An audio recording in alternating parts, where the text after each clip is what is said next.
you wanted the best, you've got the best podcast, the hottest podcast in the world. The Chris Voss Show, the preeminent podcast with guests so smart you may experience serious brain bleed. The CEOs, authors, thought leaders, visionaries, and motivators. Get ready. Strap yourself in. Keep your hands, arms, and legs inside the vehicle at all times, because you're about to go on a monster education roller coaster with your brain. Now, here's your host, Chris Voss. Hi, folks. It's Voss here from thechrisvossshow.com. There you go. When the Iron Lady sings, that means it's official. Welcome to the big show, my family and friends. We certainly appreciate you being part of the show. As always, for 15 years, going on 16 years, we bring you all the smartest people, all the greatest authors, Pulitzer Prize winners, the CEOs, the billionaires, the astronauts, the folks who work for a large government, the White House, et cetera, et cetera. All the people who bring you the things they've learned over a lifetime, they bring it to this beautiful concentrate we call the Chris Voss Show that gives you the most smartest ideas, concepts, ways to solve your problems, the stories, the owner's manual of life. And we call that the Chris Voss Show Glow that you end up walking away from. So please share the glow. Refer your friends to goodreads.com/Chris Voss, youtube.com/Chris Voss, linkedin.com/Chris Voss, the big LinkedIn newsletter, the 130,000 group on LinkedIn, and all the other places that we have. We have the author of the newest book that will be coming out next year called Nobody's Sleeping, 7 Proven Sleep Strategies for Better Health and Happiness. Dr. Bijoy John is on the show with us today, and he's going to be talking about his book, what goes in it, and what he's learned over the years that he can help all of us with. He's a board-certified practicing sleep specialist physician. He calls himself Dr. Sleep Fix. His aim is to heal the world by teaching folks how to sleep better, and he wants everyone to discover or reclaim the superpower of sleep. I love sleep. He is the founder and medical founder of Sleep Wellness Clinics of America and Sleep Fix Academy, offering various resources to help folks to sleep better. Sleep is vital to help with mental and emotional and physical well-being. His book, which is trending #1 on Amazon, teaches folks the 7 proven sleep strategies for better health and happiness. It's available on pre-order, and there he is to promote his life-changing book and to teach your audience how to sleep better. Welcome to the show. How are you, Doctor? Thanks, Chris. It's a pleasure to be on the show. Thank you. It's a pleasure to have you as well. Give us your .coms. Where do you want people to find you on the interwebs? www.sleepfixacademy.com and www.sleepwellnessinfo.com. There you go. So give us a 30,000 overview of what's inside the book. So, growing up, we all have trouble sleeping. We pick up habits that we think are good, but eventually it kind of erodes into that good sleep practices, and those are the rituals I call the bad sleep habits that people pick up. I've discovered this habit of sound sleep from a very young age. My mom taught me that. So I'm able to get, sometimes we fall off the horse, but I'm able to get back on it, right? So life happens to all of us as business leaders, owners, and, as growing up, life happens, job. But then we will have a curveball, but we need to know how to get back on it. So in my practice, I'm seeing this, I call the sleep problem the new pandemic. That's why I wrote the title, Nobody is Sleeping. Everybody is, sleep deprived or walking with a sleep debt.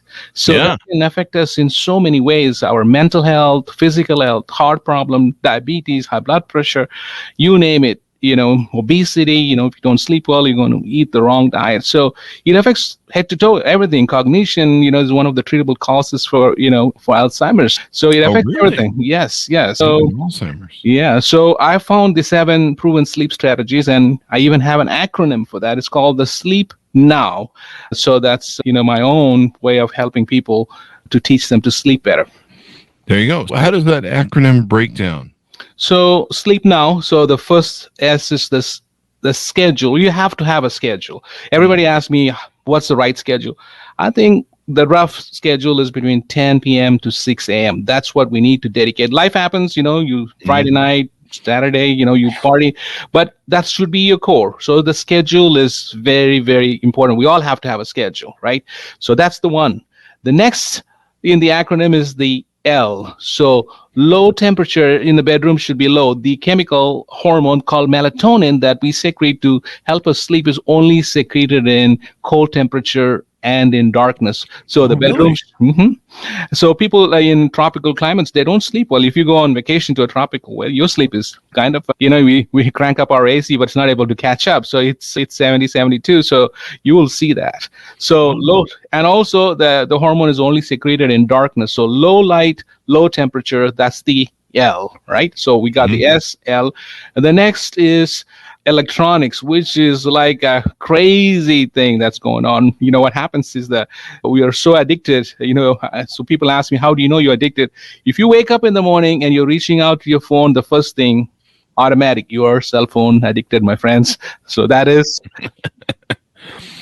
And imagine the blue light's a problem, right? Correct. That comes off the cell phone. Yes, the light from the phone, especially when you're in the bedroom where there's no ambient light, it goes straight to the brain and tells the brain, "Hey, it's still daytime. Let's not go to sleep." Morning, wake up. Yes, wake up. And then also I mentioned, the melatonin is only secreted in darkness, so we're not going to sleep. So everybody wants to turn off the phone and then go to sleep right away. It doesn't happen. So I tell people to have a cell phone free zone at least an hour prior to going to sleep, and keep your phone away from your bedroom or away from your bed, because you're going to look at it. There's going to be dings. There's going to be, and then you look up the time. Oh God, it's 3:00. Oh God, it's only 3:00. I can't sleep. I need to wake up. So I actually set an alarm and keep it in my bathroom. So literally I have to wake up. So this is the most important thing that we can do to help ourselves with our sleep. There you go. Yeah, I know one of my problems is yes. If I get up to pee in the middle of the night, yes. I can't look at that phone. If I turn that phone on, it's just over. To peek at it, yes. I'm up. That's it. It's gone. Screwed. Yes, because your cognitive activity is increase, and you start thinking about the day and all those stuff. So if you don't have it by your side, that's great. So the next E is exercise. You have to exercise at least 4 hours prior to sleep, because exercise increases endorphins and cortisol and also your heart. So I tell people, if you have the good time to exercise, perfect time is in the morning. But if you have to exercise in the evening, make sure you exercise at least 4 hours prior to going to sleep. So this is one of these this is one of the methods to calming your body before sleep. All right. Then we have the P in sleep. So we are down to SLEEP. P is powering off your mind, which is actually the hardest thing. You can't power off your mind if you're on your phone, right? So you have to power off your mind. And also I tell people to practice some of the strategies is vivid imagination. So this is my own technique that I tell people who are suffering to have your own imagination. Watch a show. And then what happens, you do it on your bed, not think about bills and, all that stuff. So you have your own imagination. And I also tell people to use something called yoga nidra. Nidra means nothingness. You just lay down in bed with your hands up. It's called the corpse pose. That's how, these are the two techniques I tell people to power your mind off. So this is great techniques. So you don't need you don't need a sleep coach. You don't need anybody. You just lay down in your bed with your heads up. It's called the corpse. You're like a corpse, so you lay down. So those are go ahead. You just imagine they're dead, huh? Yeah, that's it. So your mind is. So now we got the P. So we got to go now. So NO, the NO I've combined together. So NO is no to worries, right? So you can't worry on your bed. So what I tell folks and clients who come and see me, you need to worry. Take a dedicated time. I use that 6 to 8 p.m. as my, worrying time and doing things. Chris is I'm going to be on the Chris show, show. I have to do everything before 8 p.m. I ain't doing everything. Even last night, I'm done at 8 p.m. So you have to have a dedicated time. So if you're not able to do things, you write it down and then you do it the next day, right? So so this is a great technique that works for all of us. And then the last one is W. This is one of those things you have to win by losing yourself. In life, we're always like, energy, do this, do that. But for sleep, that's one thing in your life you have to pull back and relax, simplify your regimen, make it easy, make your life a little bit easier. So that's what I tell. So sleep now, you got the schedule, low temperature, the exercise, the electronics, the powering off, no to worries, and then win by taking your schedule easier. So those are my 7 sleep strategies, or the acronym SLEEP NOW.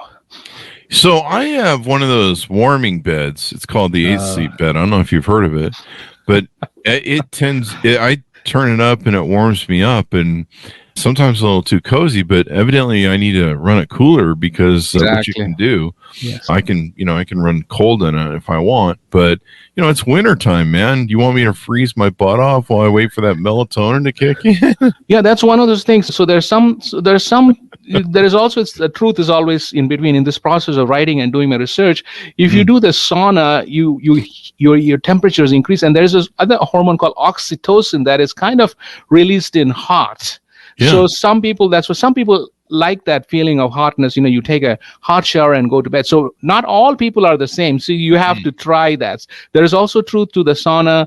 If you spend like 30 minutes, 3-4 hours prior to going to sleep, and in your case, the warmth might be able to increase the other hormone that is also putting you to sleep. So you can't, paint a broad brush on everyone. So there could be some, but in generally, cold temperature is the best to sleep. Wow. That's really interesting to know. Maybe Yes, I'll have to Chris. play with starting out cool and on my sleep, because my sleep aid bed will go both ways. You can make it really icy cold, which is nice for if you've gone for a workout. But I didn't know that it's the coldness that makes the difference. What about circadian rhythms? We've had some of the doctors on and talked about how you need to maintain your circadian rhythms in the morning and night so that your body wants to fall asleep. Is there any truth to that in your mind? Great question. Circadian rhythm. Our body is reacting to light. We are all creatures to light. If you have a small child that wakes up to the, wake up, crack of dawn, right? We're all rotating around the light. Circadian rhythm is that, our body's response. So we have two things that does to you. There are times that we are the most awake. There are times when we are vulnerable and sleepy, all right? So the most time we are awake is 7 a.m. and the most time we are awake is 7 p.m. Same thing. That's why in the evening shows are called prime time. Everybody's, because we are at our best at these 7 a.m., running to the 7 a.m. meeting and, watching TV at 7 p.m. And we are most tired at 2:30 in the afternoon and 2:30 in the 2:30 in the morning. Maximum accidents happens on the road at 2:30 in the morning, and same thing around 2:30 in the afternoon. Have you ever gone to a meeting at 2:30 in the p.m.? Wonder why? Yeah. All over the world, people have siesta or they break for tea time. I even see, my favorite football team plays in the third quarter. I call it in my book. If I sent you a chapter, it's called the third quarter slump. So it is the natural body. The reaction time is not, the defense and the offense are not performing well at that time. So I'm the first one to call this out. Here we go. There you go. And people are sometimes like, hey, that does explain a few football games I've seen. Yes. In your book, you talk about all these different elements and helping people and stuff. What do you do inside of your practice that when people go to your website and work with your practice, what do you do to help them over there? So I have my own clinic. So that's the Sleep Wellness Clinics of America. So I founded that to help patients. I'm in Tennessee, so people come and see me in the state here. So I see patients. There are two types of sleep problems. Are simple but complicated. There are two types of sleep problem. One is either I sleep too much or I cannot sleep, right? So or I simplify it by, are you worrying or are you snoring, right? So when you're worrying, you have insomnia. When you're snoring, you have sleep apnea. So that's the broad criteria. So most of the people, adults, do have the serious condition called sleep apnea, where you're snoring, you're tired, your brain doesn't get the rest. So folks come to me in my office, and I do a home sleep testing. Everybody's afraid to go to the lab, so I pioneer home sleep testing for the last 5 years. Oh, really? Yes, they take a kit. It's like a watch-like device. They take the kit, and they go home the same day, and then they come back tomorrow, and they wear it the comfort of their home, and then you can able to get the results. And so that's it. And the insomnia is the difficulty in sleeping. So I teach the people my proprietary Sleep Now concept, so that's it. So then I said, how can I reach more people in a wider audience all over the world? So I started this company called Sleep Fix Academy, www.sleepfixacademy.com. So where you will have the resources to podcasts, resources to sleep assessment, sleep journal, and I'm also developing a Sleep Now course. So all those things are available for the general public to have at it. There you go. And it's sleepfixacademy.com? Correct. There you go. It's great to have all these resources. How do you feel about these BiPAP machines and sleep apnea and stuff. I mean, Great. So the gold standard treatment for sleep apnea is the use of CPAP. This continuous positive airway pressure. Your back of your throat just collapses, the tongue falls back, and so we have to push it out. That's the CPAP. BiPAP is a little bit a different algorithm where some folks cannot breathe out, so you put them on a double pressure. The bi is the double pressure. I also use in folks who have breathing problems. So that's the CPAP and BiPAP. So the good news is those are not only the options. Today we have oral appliances to pull the jaw forward. We have something called Excite OSA. It's a device you keep on your tongue when you're awake, strengthens the tongue so it doesn't go back. Then there's an implantable device called Inspire, which pulses the tongue to get out. So we have all this new technology that's available for the treatment of sleep apnea. Wow. So what is the deal on sleep apnea? Am I really going to die or be brain dead if I don't? Because the way some of my friends sell it to me, they have the BiPAP, what I call the Darth Vader machines, and they tell me that I'm basically going brain dead slowly, which I think it's pretty evident that's happening, or I'm going to just die in my sleep one night. And I'm just like, actually, it's not a bad way to go when you really think about it. Yes. Like I'm not going to, if I do die in my sleep, it's not like I'm going to be really aware of it at the time. I don't know. So what's the skinny on that? All right. The word is obstructive sleep apnea. The tongue is literally obstructing your, back of your throat. So when air doesn't flow, the brain senses that and sends a chemical, just flight or fight response to wake you up. So even though you're sleeping 8 hours, you're not sleeping that deeply because you're awake constantly. So imagine, Chris, where you're climbing, steps. So what happens? The heart and the lungs work together. You're short of breath, your heart speeding fast. But just imagine if your breathing is not higher, the heart has to beat faster, right? So that's the one that causes what we call the arrhythmias, and that's the number one cause of death in your sleep. So when you pause your breathing, the heart has to work faster, and then that can trigger an arrhythmia. That's the cause of sudden death in most folks who die in their sleep. Oh man, recently I've been having a thing that I've noticed is sometimes when I get up in the middle of the night to go hit the restroom, I'm 55, so that seems to be happening a lot lately. And when I do, I kind of feel like my heart's racing a little bit, and maybe that's coming from that. Correct. And one of the reasons why you use the restroom is, when you have an apnea, there's a negative pressure. So there's a lot of fluid comes into the heart, and the heart gets panic and sends an hormone to help to get rid of the fluid that's coming in. So that's why you pee. So one of the greatest, the results of treating people with sleep apnea, the use of restroom reduces dramatically at night. Holy crap. Yes. That explains why I'm peeing like 5,000 times a night. Keep waking up. Because the apnea triggers flow of blood more blood into the heart, and it's trying to save you. I'm just going to muzzle myself when I go to bed. I'm just going to, what's that, chloroform? I'm just going to chloroform myself to sleep.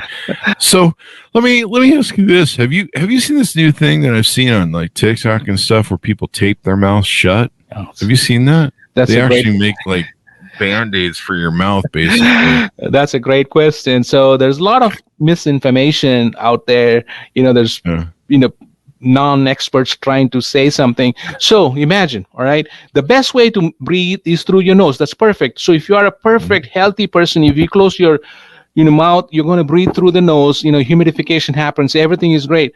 But why are you opening your mouth at night? Because you're suffocating, you want to get the breath, you're opening your mouth, and imagine you putting a tape on their mouth at this time, you're going to choke and die.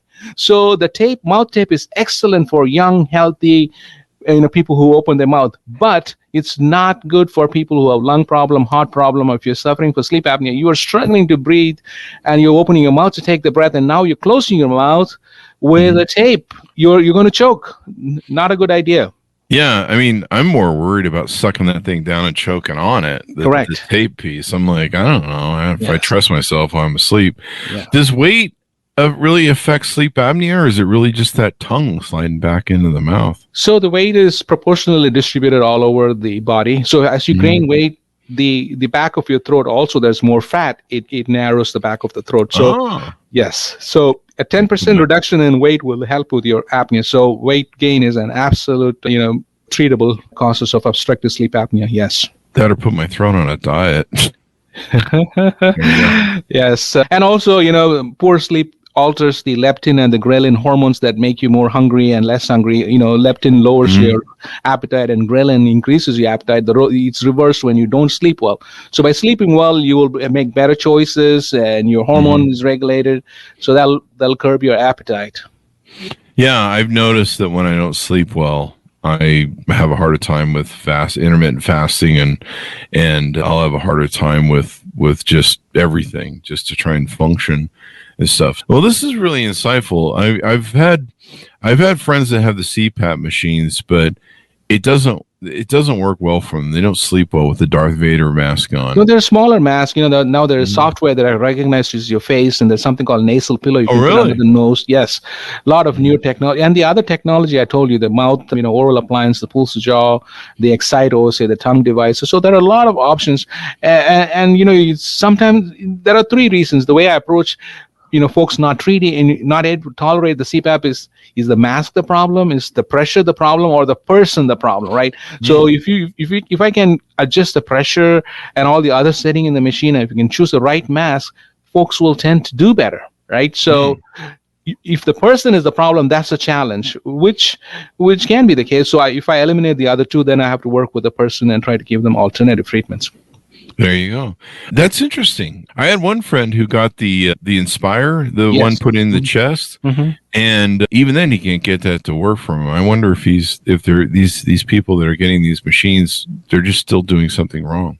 Yeah, it has to be done by an expert. I see those Inspire patients. Well, I hope he had the Inspire done by an expert. No, you have to dial it down and change things around, and then we have to send them to the lab to make sure. Then we titrate the voltages. It's a great alternative for treatment. But you have to dial it in, huh? Make sure you get all the updates from the Windows 11 then we can tell on it and stuff. Yeah, we can alter the volts on this.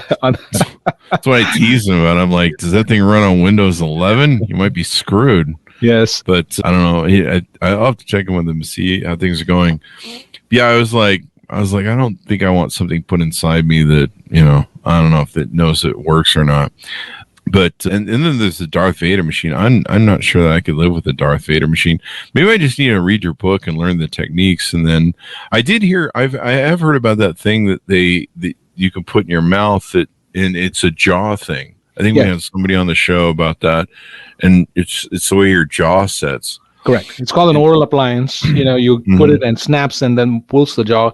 It's only indicated for mild to medium. If you have severe sleep apnea, then your choice is limited to CPAP or the Inspire. So you have to be careful to pick the right people and what we need to use them for.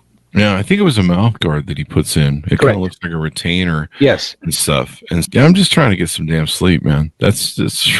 Yeah, it adds the treatment of sleep apnea will add 10 years to your life, because really? Yes. See, because when you're sleeping well, your blood pressure tends to lower at night, and everybody's blood pressure is high during the day because of hustling and doing things, but at nighttime you auto regulate and tries to go down.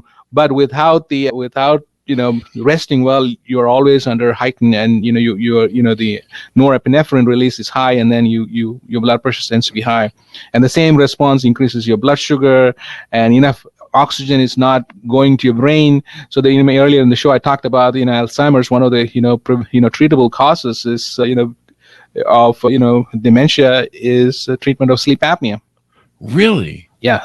So if I don't get my sleep apnea fixed, I'm going to be more demented than I already am. That's not to mention the low libido. We didn't even go there. Oh, really? It affects your libido, your sex drive, huh? Yeah, the same thing, the same phenomenon. Less oxygen is going to your, the reproductive organs, the testes. It narrows, and one of the common things I see men in my clinic is low testosterone, and one of the treatable causes for that is treating your sleep apnea. The same phenomenon. Are you freaking kidding me? I just started testosterone treatment about a month ago. Yeah, so you have all the symptoms. I'm giving you a diagnosis, Chris. You're like telling me everything that's wrong with me at this point. Yeah, and I actually wasn't too low on my main testosterone. It was my free testosterone that was really low. Yes. Yeah, there you go. But you figured out why I pee so many times a night, why I don't sleep, and all that good stuff. Yeah, I'm just going to put a Tubifort in my mouth and just suck on it all night. No, you just need to put one of those treatment that I mentioned. You have 4 treatments, Chris. You don't need. You have better treatment options than that. Okay, all right. Well, I was going to go with the cheap Tubifort version, but I think your idea is better. When people work with you, can they work with you? I guess telemedicine. Can they work with you all over the nation? Do they have to come see you? How does that work? That's the practice of medicine is license driven, and you have to be licensed in different states. But that's like I can't see anybody outside this states I have license in. So folks have to literally come here to see me. But that's why I decided the online. People can do a lot of self help. By visiting my website and doing their trying to improve their sleep by themselves. And then where are you located again? So we clarify that. I'm in Brentwood, Tennessee. And so people can fly there if they need to, and I guess consult with you, et cetera, et cetera. I notice you do a lot of things on the interwebs too. You've got an Instagram channel. Yeah, all those are coming up new because I'm just starting this process. And before the book comes, you got to get all the channels ready. I'm right in the middle of it. And then this book took off, and then we are all scampering to do everything faster. So there you go. Well, sharing the knowledge and sharing the love. What are some other tips about sleep or advice on sleep or thoughts on sleep that you want to share with the audience? Some of the things I tell people is caffeine. Caffeine lasts for 6 to 2 hours, but some people can last up to 12 hours. My teenage girl, my daughter, she drinks at 8 p.m. Then she wonders she can't sleep. Hey, when did you have your macchiato? Hey, Dad, I had it at 9 p.m. Or wonder why? Duh. So I try to, if you have a problem, I try to tell them not to sleep. Take the caffeine.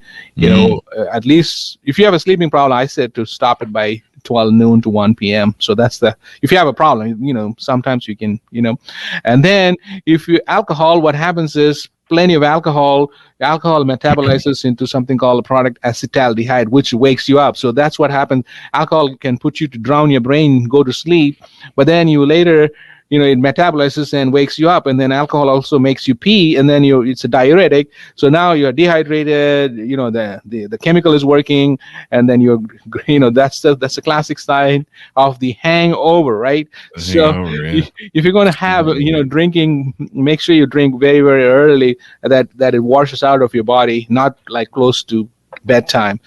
So so those are some of the things that I tell people. And also evening sunlight is good for you to help people to sleep better. The radiation or the gamma rays from the sun in the evening, it's very good for you to help with your sleep. Wow, there you go. Yes. If you live in states where there's a lot of darkness, from overcast and maybe you live in London or Seattle, are there ways that you need to try and augment that, where maybe get some light machines or something? Yeah, there is those light box, so seasonal affective disorder is very common, and also folks have a delayed or advanced, problems with their clock. They go to bed later. Some people, go to bed earlier. So we can change all that. The major problem that we are having in this country is the daylight savings time. Remember that we lose a lot of sleep problems happen around the change, especially in fall when we lose time, so it gets darker, and,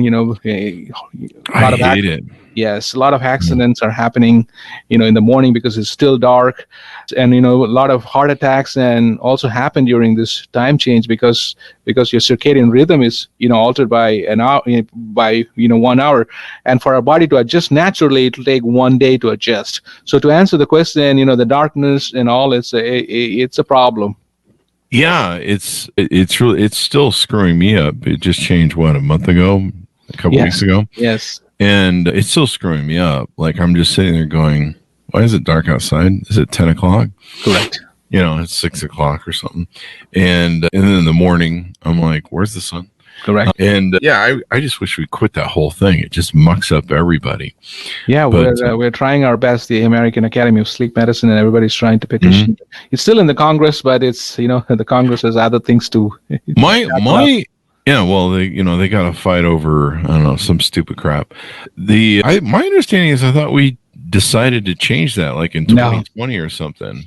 And still, nothing is passed. It's still nothing is passed. Yes. Like, who the hell is supporting not changing to? So the main thing is in summer we have more time to shop. and so that's the commercial industry is the one. You think they'd be supportive of that? I don't know, man. It's a crazy world. So you recommend these therapies through your service, the BiPAP machines. Do you do the stuff where they put the Inspire in people if they're interested in that? Yeah, I work with the local surgeons here, the ENT surgeons who typically do those. Mm-hmm. So you don't do them yourself? No, I don't. Mm-hmm. I just take care of the before and after care. I program those. There you go. In my office, yes. There you go. Now you have something on your site called the Excite OSA. What is that? Oh, so that's the device, the tongue device that I told you about. It strengthens your tongue. So remember the tongue's the problem. It's like a tense unit to the tongue. It strengthens the tongue so it doesn't fall back. So that's the one of the, it's been FDA approved for about 3 years. So really, that's the first awake treatment when you are awake. You don't need to do it. You can be on your phone or your computer and, do that. Yeah, I'm seeing the pictures of it, and it looks kind of funny, actually, really. But hey, if it works, it works. So it's basically like a gym for your tongue, and correct. Get your tongue working out there. Yes. And I imagine Gene Simmons never has this problem, but that's another thing. Gene Simmons is the band Kiss, if you're familiar with his giant tongue. So this is really interesting. The Excite OSA, huh?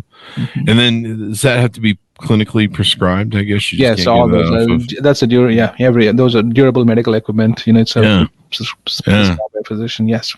It just exercises your tongue. Wow. Mm-hmm. Just like if you work out your muscles stay in tone for about 12 hours. So the same technology. So the big muscle is called the genioglossus. It just strengthens and it doesn't fall back. That is wild. The CPAP pushes the tongue from the back end, by pushing air through it. So it's all about moving the tongue away from the back of the throat. Yeah. I'm just going to sleep with one of those tongue depressors in my mouth the whole time. I don't know. It's funny. So these people that use this Excite, they don't have to sleep with that thing in their mouth. They can just use it before bedtime or during the day. But it's only for mild, though. It's not for medium or severe. It's for snoring and mild sleep apnea because, there are other things that play, the back of the throat's more relaxed. So it does not work in, moderate to severe sleep apnea. So how did we tell me this? How do we live as a species for, I don't know, millions or billions of years, whatever the math is, and somehow in the last 20 years we all need these machines? That's a great question. Me that. It's a great question. In some cultures, snoring is considered a good thing. You're sleeping deep, right?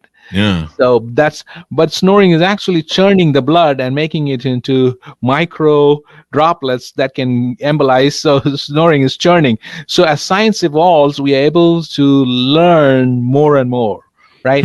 And then, when you have sleep apnea, you're not sleeping well. The lack of sleep also affects all the parts of the body, like blood pressure, diabetes. So the awareness, the clinical research, and then, as a culture, as a society, we are also becoming more overweight and obese. If you look at the past, everybody... That's true. We've been... Correct. The weight is a major problem too. So the weight, the awareness, and the implication of poor sleep on various, organs are the reasons why we are here.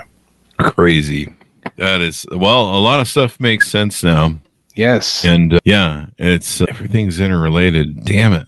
What a weird thing. Yeah, sleep is a superpower. Once you do sleep, you get 7 hours, 8 hours of sleep, you can conquer the world. So, I want the world to discover that, we do go to the gym, we do this and that, we train our mind and body and, but if you can sleep well, you heal well, right?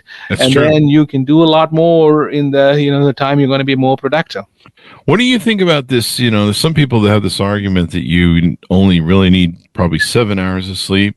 And then a lot of people are like, no, you need 8. Is there any merit to either one of those? That's a great question. So some people are born with short sleep. They're short, sleepers like, President Trump, President Obama, Elon Musk. Those people have a gift. They go into that solid sleep for the few hours. But most of us need at least 7 or 8 hours of sleep. So if you sleep, how to answer the question is, how do you feel like the next day? If you sleep 7 hours, do you feel great? Then 7 hours works for you. If you need But if you're needing more than 8 hours, then there is a problem. You have a sleep disorder or some other medical disorder that's causing you to sleep more. There you go. Well, I think President Trump's thing is Adderall, snorting Adderall, evidently, but that's a different story. Yes. And I'm not sure he sleeps whatever, considering he didn't show up in the Oval Office till like noon every day and left at 3 when he was in the golf course. But yeah, evidently there's a real snorting Adderall problem over there. I think it's family wide, from what I understand and from what I know of the family. So very interesting. And then your sleepfixacademy.com. Mm-hmm. Deals with all sorts of different variations and available online access. People, everybody can go, and I have a lot of materials that you can learn from, podcasts, to study your sleep pattern, and also you can do the Sleep Now course if you want to take that. Oh, there's a course on there? Cool. Yes, it's coming up. It's all it's all cooking. It's probably there by the end of this month. Okay. Mm-hmm. All right. Sounds good then. Final thoughts as we go out, Doctor, and pitch out to everybody on how they can reach out to you and work with you. Yes. I have the gift and the knowledge of sleeping well. I want to share it with everyone so that you can discover your own superpower, right? So I have devised the Sleep Now course and the Sleep Now acronym and the 7 proven strategies. I've written a book about it. I've been in practice for 25 years. So you can visit my website, www.sleepfixacademy.com, or my clinic, www.sleepwellnessinfo.com, to learn more. So sleep well, be well, and let's go sleeping. There you go. Well, we've learned a lot. Thank you very much, Doc. We really appreciate having you on the show. Chris, I really appreciate it. Thanks for having me. It was my pleasure. Thank you. And thanks so much for tuning in. Go to goodreads.com/Chris Voss, LinkedIn.com/Chris Voss, and all those crazy places we're at on the internet. Thanks for tuning in. Be good to each other. Stay safe. Order up the book wherever fine books are sold, or pre-order it right now. Nobody's Sleeping, 7 proven sleep strategies for better health and happiness. It sounds like some good ideas for me. Thanks for tuning in. Be good to each other. Stay safe. We'll see you guys next time. Thank you. Good night.